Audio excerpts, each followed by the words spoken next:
Heyo guys, and welcome back to another Q&A. Going to try and answer a lot more questions in this video, but I just want to say that I have not looked at these questions in full detail or thought of my answers to these questions prior to recording this footage right now. So if you hear me saying or a lot, I'm sorry, but I'm probably thinking of an appropriate answer and I'm just trying to, to get my brain to work. So I'm sorry if you guys find that annoying. I'll try my best not to say or often. Before we begin though, I just want to go ahead and give a quick mention to a website called Gamers Delivery, which is a site that offers up a lot of pretty neat items for sale for you guys who are interested in World of Warcraft or Hearthstone merchandise or even, other games. They have some pretty damn cool things up for grabs, like the Horde iPhone case, which I might pick up soon since it's pretty damn sick, or the vinyl for the Horde clock. Their inventory is constantly increasing, so go ahead and stop by if you guys are interested in this sort of stuff and merchandise. A link to the website will be provided in the description. Alright guys, now let's go ahead and answer some of these questions and go ahead and go on with the video. So question number 1, so far what has given the most epic feel to World of Warcraft? Like what expansion up to Legion made you feel like you were an actual hero of Azeroth? I think that's a pretty good question. That's a really good question actually. I would have to say probably the Wrathgate event and the cinematic, just because it is really a highlight of Warcraft history, of where the Horde and the Alliance are actually working together, putting aside their differences when, they have a chance of stabbing each other in the back and they choose not to do so. They put their pride aside to actually fight against a bigger threat, being the Lich King, in order to, just overcome this enemy and in hopes of surviving. Now, of course, things don't end up well, when Professor Putra shows up, but what I'm trying to focus on is the unity that Bolvar and Dranosh had. Like, Dranosh had the opportunity to stay his forces, to hold them back until Bolvar and his troops were weak or retreating, and then he could go ahead and assault the Wrathgate and take most of the glory. Or he could have stabbed Bolvar in the back, he could have waged war on two fronts, but instead, no, they cooperated. Dranosh showed that he had the Sourfang honor of basically putting aside, past rivalries in order to tackle on an enemy that needs to be addressed at that current time and that needs to be pretty much dealt with if, you want to ensure the safety of Azeroth. So that's my favorite part in World of Warcraft, the Wrathgate cinematic. It was just done so damn well. You had the feeling of excitement, you had the feeling of hope, you had the feeling of sadness, and you had the feeling of just, hopelessness all in one cinematic. And, it's just absolutely amazing. By far one of my most favorite parts in Warcraft history, especially being a lore guy myself. It's pretty cool to watch. So, what is your favorite class and spec for PvP in Legion? I actually have not done a lot of PvP in Legion. In Warlords, I PvP'd pretty often because, there wasn't pretty much anything else to do in WoD. I would raid, 2, 3, 4 times a week, and that would be pretty much that. And then the rest of my days, I would go ahead and do PvP. But for Legion, I have not done PvP that often. Honestly, I haven't been playing Legion a lot anymore. Ever since I stopped raiding when Nighthole came out, I have not been playing Legion that much anymore. And it's not that it's boring, it's just that, first of all, I don't fancy the grind too much. I'm sorry to those of you guys who do, but it's just, I don't find it too exhilarating. I don't find it too fun. And also, I gotta focus on a lot of school shit and also, back shit that's going on for my back. I scheduled a surgery date for this summer for my herniated disc in my back, so I've been preoccupied with a lot of stuff, and more information on that coming soon. I'll probably make a video on my back condition and the fact that I might be actually MIA for surgery in the summer for a couple weeks, so you guys might not see me for 2 to 3 weeks on YouTube during the summer, and I'll pretty much get everything straightened out. I'll get the details in probably 2 weeks from now, and then I'll make the video right before I go into surgery, letting you guys all know that I probably won't be doing YouTube that often during the summer, but once I recover, I will be back. But yeah, go ahead and keep your eyes out for that video. It'll probably be in rant form like a couple of my other videos and like the original video announcing my Patreon and my back, my herniation and my back. And by the way, speaking of Patreon, I would just like to say thank you guys so much for those of you guys who have pledged on Patreon and who have supported me through this, pretty hard time. There were times where, I would go to chiropractic sessions and physical therapy and whatnot, and it would be pretty damn expensive. So I just want to come forth and say to you guys, thank you so much to those of you guys who have pledged in the past, those of you guys who are currently pledging, and those of you guys who offered moral support through comments and whatnot. It's absolutely, I appreciate it so much. Question number 3, what's up my dude, how's it going? My question is, what type of videos, what type of videos you make give you the most money?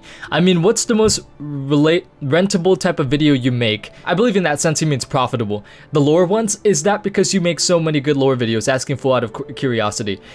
This is a good question, because if I'm not a YouTuber, I would be curious about the subject as well. I've always been curious about the money aspect for YouTubers, especially before I started doing YouTube and, you know, started getting my own source of income from YouTube itself. So what type of videos you make give you the most money? Top 10s by far. Top 10s, so many people watch top 10s, and also top 10s, they have a longer length, which means that you will ultimately get more revenue because the video is longer. So that, in addition to a whole bunch of people wanting to watch your videos, it's by far what makes me the most money. Ask Kiru, you know, he does a lot of top 10s, and that's by far his most profitable type of video. Honestly, the lore ones, they don't make that much money. It only earns a good sizable amount of income because I upload so many lore videos, but for the most part, believe it or not, lore, it's pretty hard to grow a gaming channel if your main focus is on lore, and especially if you're not the first person doing lore or the first person to have gotten popular off of lore videos itself. So if you're somebody who's smaller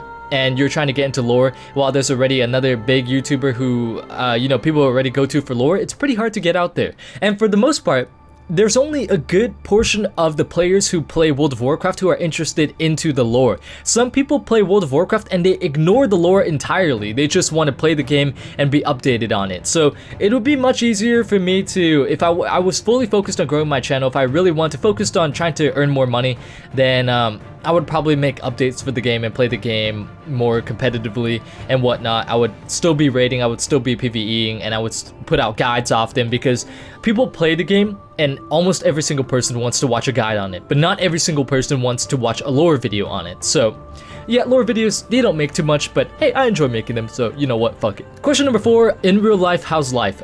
You know, life's going well, man. It's just, I'm trying to get done with school, trying to get done with back surgery shit. It's a pretty stressful time right now, but you know, I'm pushing through it. I'm not gonna bitch and cry about it.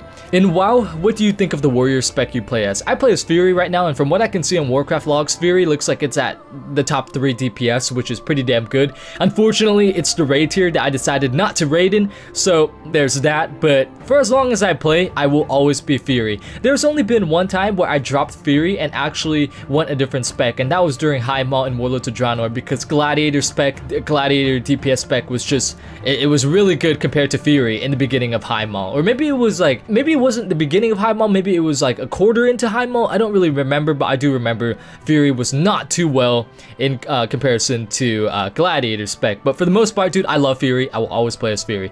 Dual wielding Titan script, man, it's fucking badass. Question number 5. So is becoming a Corcoran officer part 2 gonna happen? Also forgive me if you've already answered this. Absolutely no problem at all. You know, I mean, like, even if I did answer it, I don't expect every single person to have received the answer. So yeah, if you have a question, go ahead and ask me. I don't care, I'll answer it. Becoming a Corcoran officer part 2, machinimas, they take a long time to make. They take a very long time to make, especially a lengthy machinima, and also a machinima like becoming a Corcoran officer, because there's just so many damn characters that I put in. There's like, what, 5 or 6 characters? That is a lot of characters to put into one scene, and it is going to take me forever to do. So that's the main reason as to why I have not done it. I've just been too preoccupied with other stuff that I don't have the time to fully invest in a 9-10 minute video with every scene having 6 characters. It's very time consuming. Is it going to happen anytime soon? Will I make a part 2 anytime soon? Probably not. Will it happen eventually? Yes, it will. Question number 6 by Hiru Maridex, of course. Why are you so gay? I don't know. Question number 7 by Razes, one of my moderators on Discord and one of my close friends. Have you considered killing yourself? If not, you should. No, I have not, and I'm too much of a coward. Question number 8. Are you going to make a top 5 or a top 10 Death Knight facts? I have thought about this video. Not specifically a top 5 or top 10 Death Knight facts, but a somewhat similar type of video, being like the top 10 most unique risen undead soldiers of the Scourge, you know, something like that, where I name like Falric, Marwyn, really cool people that are pretty underrated, but that they have gone back in time. Because for those of you guys who don't know, Captain Falric in the Halls of Reflection is actually the captain in Warcraft 3, so it's very interesting, and I do want to make a video of this on the future. Plus, Death Knights are freaking awesome, dude. I love their lore. I love Arthas Menethil's music, Invincible, and Arthas my son. So yeah, I could definitely see me doing this type of video in the future. As for specific top 5 or top 10 Death Knight facts, probably not, but one on the Scourge or something like that, yes. probably. How do you feel about Haven passing away? Have you met before? Have you known Haven? I mean over Skype or something. I have never gone into direct contact with Haven. We've never talked. I've never talked to him on Discord, Skype, anything like that. I've never met him. When he did announce that he had cancer, however, I did leave a comment in the sections addressing that, you know, I hope everything went well and stuff like that. And I believe Doran and Kakyo did as well, because we were all on Skype and we were all talking about how he announced his situation, and we all pretty much commented on there hoping he was well. And as time went on, he said that yeah, he had one of the more aggressive types of cancer. And what I've noticed from this is that regardless of it being shitty and it being a possibility that he could pass away, throughout the time of where he announced that he had cancer, and throughout the time of where he was battling with it day in and day out and still getting up every day, I never noticed him once complaining. He never once cried, he never once complained. He was powering through it every single day. So that's what I really want to take from Haven. I have never talked to him, I've never gotten to know him, unfortunately. From what I can tell, he was very determined to battle on, and he never gave up. And that's something that I will take away. That's something that I will take from his passing.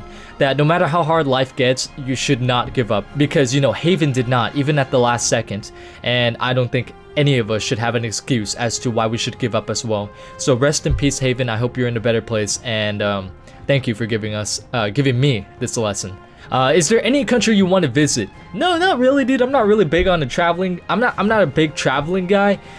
You know, I just do my thing in California, dude, and that's that, waiting for the earthquake, and that's pretty much it. Depressing, right? Yeah, I know.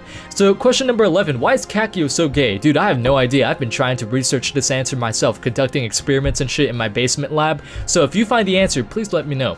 Question number 12, do you like pineapple pizza? Nah, I don't really like pineapple pizza. I don't hate it either, but it's not something that I would order. You know, I never crave pineapple pizza. I crave pizza, but not pineapple pizza. It's definitely not something that I would call and say, hey, Pizza Hut, can you give me a pineapple pizza or Hawaiian pizza or whatever it's called? Nah, I wouldn't order one of those. But I also wouldn't be opposed to eating it too. Like if I'm at a kickback or something like that and the only thing we order is pineapple pizza for some reason, which I doubt that will ever happen, because only out of my group of friends, only one of them likes pineapple pizza, I would still eat it, you know, but I would probably not pitch in for it, because I would rather not eat it than actually put in money to eat it. So question number 13, if you could bring a character back to life in World of Warcraft, who would it be? Okay, so this is a question that was asked for me I think it was 1 year back in my last Q&A about like the Naga or something like that, like why are there no Naga in Northrend? Somebody asked me a question, if you could bring back a character to life in World of Warcraft, who would it be? So in the past I answered that it was going to be Dranosh, that was going to be my answer. And I also brought up that it could also be Gromash or Uther as well, but also right now I'm going to throw in Tyrion. So these are the three that I kind of want to bring back right now. And you guys might be wondering, what, he didn't say Arthas, what, he didn't say Varian? I didn't say them because I believe Arthas is done. His story was executed in a brilliant way, and to bring him back right now would only ruin the story. There is just no logical reason that I could come up with that, you know, they could bring him back right now and they could ultimately make his story better than what it was. I believe that he should be put to rest. I believe that his story is done. His story was in Warcraft 3, his story was in Wrath of the Lich King. They executed it perfectly. They executed it really well. We should not ruin it. Now you might say, well, they brought back Illidan. Illidan's story is better now. That's a different story. Illidan in BC, we killed him for reasons that weren't completely clear at all. And in the story Illidan by William King, we realized that we were pretty in the wrong for killing him because he was doing something that we didn't know he was doing. He was trying to stop the Burning Legion. We didn't know this. We killed him, and basically the barrier of miscommunication served as the reason as to why we killed him. So yes, in that case, I would 100% support him being brought back to life, because what the hell? We killed him because we didn't understand his motive, and that's how his story is going to end? I'm not good with that. So I'm happy that he's back in Legion, but I think Arthas should stay in his grave. Also, the same thing could be said about Varian as well. Varian has done so many things as the King of Stormwind. He's seen war all of his life.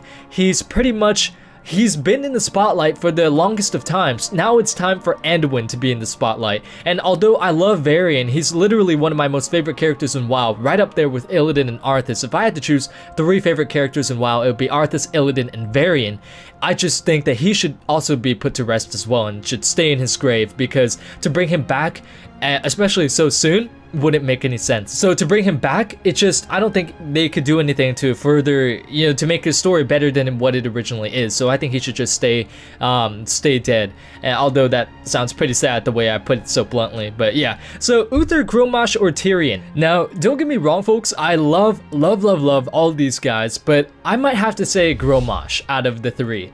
Now, the reason why I chose Grom is because a lot of people, they play World of Warcraft, but some of them may not have read the books or played Warcraft 3, and they don't really know, they don't realize how different Grom is from Garrosh. Grom was noble and honorable, and he was bound by a strict code of basically honor that made him so unique, and which makes him one of my favorite orcs. Garrosh may have had times where he could be considered a great war chief, but in the end, he threw it all away to basically instigate an Iron Horde invasion. By doing this, he discredited all good acts he may have done in the past. Grom, however, although he did act rashly at times, he always maintained his honor even to his dying breath. In the novel Lord of the Clans, a human teen was bound and brought before Thrall. The Warsong clan ordered Thrall to outright murder his opponent in order to show the orcs that Thrall was indeed loyal to them, since he was raised by humans. So they wanted him to pretty much show them that he was indeed, although he was raised by humans, he is now an orc, and his loyalty lies with the orcs and the Warsong clan.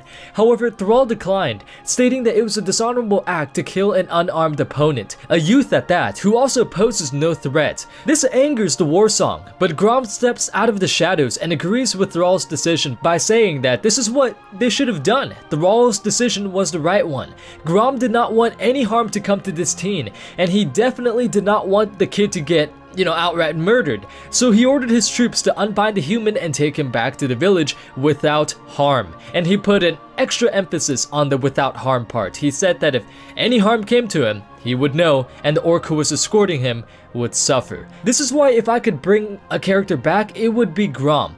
Warlords of Draenor, they did a horrible job of portraying Grom for what he was in the original timeline, mainly due to the lack of content. There was no intermediate step between him being the warlord of the Iron Horde to him standing beside the orcs and the Draenei and proclaiming that they were free. That's why if I could, I would bring Grom back, the original Grom from our timeline. So players who don't know the story of Warcraft 3 or the novels will know of how honorable he was even to the end. So there you guys have it. That's the Q&A for today. It was it's pretty long by the looks of it right now. I'm watching the recording of the audio right now. It looks like it's over 20 minutes or something like that. I could be wrong because I haven't trimmed it down yet. But again, guys, thank you so much for watching. If you have any more questions, please post it down below. Who would you like to see brought back in World of Warcraft? That's my question for you guys. And once again, guys, thank you so much for watching, and as always, have a good one.